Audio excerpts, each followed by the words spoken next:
सिलगढीमा चलिरहेको थियो नक्ली रक्सीको कारोबार। उत्पादन शुल्क विभागले गरे पर्दाफास। प्रतिष्ठित ब्रान्डका नक्ली स्टिकर, बोतल र कार्टुन उद्धार। बागडोग्रा एक्साइज विभागका अधिकारीहरूले सिलगढी विभागमा अवैध मदिरा व्यापारको पर्दाफास गरे।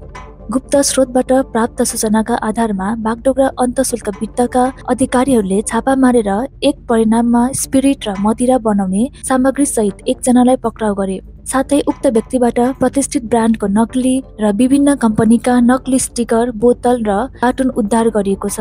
बुट्टाबारी क्षेत्रमा गोप्य रूपमा नक्ली मदिरा बनाउने कारोबार भइरहेको थाहा भयो। स्रोतबाट प्राप्त जानकारीका आधारमा बागडोग्रा एक्साइज सर्कलले सो क्षेत्रमा छापा मारेको थियो। प्रारम्भिक अनुसन्धानपछि धेरै नक्ली मदिरा बरामद भएको छ।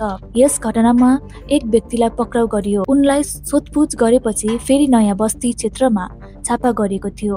त्यहाँबाट ठूलो परिणाममा नक्ली मदिरा पनि बरामद भयो। अन्तशुल्क विभागले यस विषयमा सम्पूर्ण अनुसन्धान थालेको छ। গতকাল এই একটা নাগাদ আমরা একটা সিক্রেট ইনফরমেশন পাই।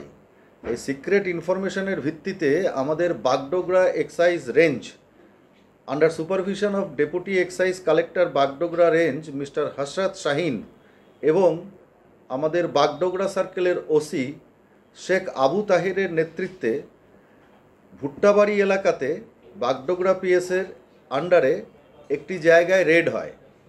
সেইখানে রেড করি আমরা একটা ওপেন প্লেসে। সেখান থেকে আমরা পাই 7.5 লিটার, মাত্র 7.5 লিটার ফেক ফরেন লিকার এবং একটা 2 হুইলার হন্ডা অ্যাভিয়েটার এবং আর কিছু ইনক্রিমিনেটিং আর্টিকেল।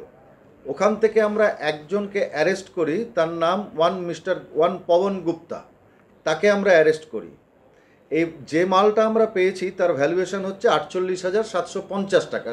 দুপুরবেলা আমাদের যে কেসটা হলো, এইবার এই পবন গুপ্তাকে ইন্টারোগেট করে আমাদের অফিসাররা জানতে পারে যে একজন নটোরিয়াস বুটলেগার, তার নামটা আমরা এখন বলছি না ইনভেস্টিগেশনের স্বার্থে, আর একজন notorious bootlegger, he is also engaged in such type of illicit manufacturing.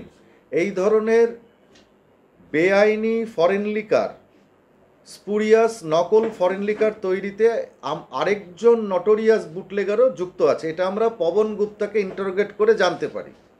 Accordingly আমরা একটা রেড করি বিকেল 4:30 নাগাদ। এই রেডটা করা হয় আপনার নয়াবস্তি ধিমাল বলে একটি জায়গা আন্ডার বাগডোগরা পিএস, এবং সেখানে রেড করে যা যা পাওয়া যায় সেগুলো আমি আপনাদের বলছি। ওভারপ্রুফ স্পিরিট 600 লিটার্স পাওয়া যায়। ফেক ফরেন লিকার পাওয়া গেছে 100 litres. McDowell number 1 fake foreign liquor পাওয়া গেছে 11.25 লিটার। ম্যাকডোয়েল নাম্বার 1-এর এমটি গ্লাস বোতল পাওয়া গেছে 850 পিস। স্টার্লিং রিজার্ভের B7 এমটি গ্লাস বোতল পাওয়া গেছে 650 piece. McDowell number 1 luxury fake cap, যেগুলো আপনারা এখানে দেখতে পাচ্ছেন, এগুলো পাওয়া গেছে 3000 পিস। স্টার্লিং রিজার্ভ B7 এর ফেক ক্যাপ পাওয়া গেছে, জাল ক্যাপ 2050 পিস। এই স্পিরিটের সঙ্গে ক্যারামেল এবং জল মিশিয়ে তৈরি হতো স্পুরিয়াস বা নকল বিদেশি মদ। সেই ক্যারামেল আমরা পেয়েছি প্রায় 3 লিটারের মতো। এমটি জার্স পেয়েছি 15টা। এমটি কার্টন পেয়েছি 50 piece. Total valuation of the ceased article, যেটা আমরা বিকেলবেলা রেটটা করি, তার ভ্যালুয়েশন হচ্ছে 26,78,125 টাকা। আমি এর রাইট আপটা আপনাদের দিয়ে দেব।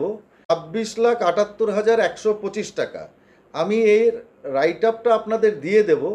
কিন্তু মূল যে বিষয়টা বলার, এর আগেও আমরা এরকম ফেক ফরেন লিকার বা ফেক কান্ট্রি স্পিরিটের ছোটোখাটো ম্যানুফ্যাক্টারি আমরা আনআর্থ করেছি, আমরা সেটাকে ধ্বংস করেছি। কিন্তু এর পরেও আমরা দেখতে পাচ্ছি বিভিন্ন র্যাকেট রয়েছে যারা এই ধরনের ফেক ক্যাপ, ফেক লেবেল, ওপি স্পিরিট, ক্যারামেল, কালারিং এজেন্ট মিশিয়ে 2 নম্বরই বিদেশি মদ তৈরি করে বিভিন্ন ডেন থেকে বিক্রির চেষ্টা করছে। আমরা আমাদের মতো সর্বতোভাবে চেষ্টা করছি, কিন্তু তবুও আপনাদের মাধ্যমে for the public in general আমরা বলতে চাই, এই ধরনের যত্রতত্র বিক্রি হওয়া মদ যাতে সাধারণ মানুষ না কেনেন, কারণ এতে করে কিন্তু হেলথ হ্যাজার্ডের একটা বৃহত্তর ঝুঁকি থেকে যায়। ব্যাস এটুকুই। হ্যাঁ, যে লেভেলটা আপনি দেখলেন যে for sale in Jharkhand only, এটা একটা রেড হেরিং, ছলনা মাত্র। কারণ এই সমস্ত লেভেল যেগুলো আমাদের অফিসাররা সিজ করেছেন, সমস্ত লেভেলই জাল। কাজেই কোথায় বিক্রির জন্য, এটা একটা মিসলিডিং একটা জিনিস। সমস্ত লেভেল, সমস্ত cap, everything is fake and কাউন্টারফেট।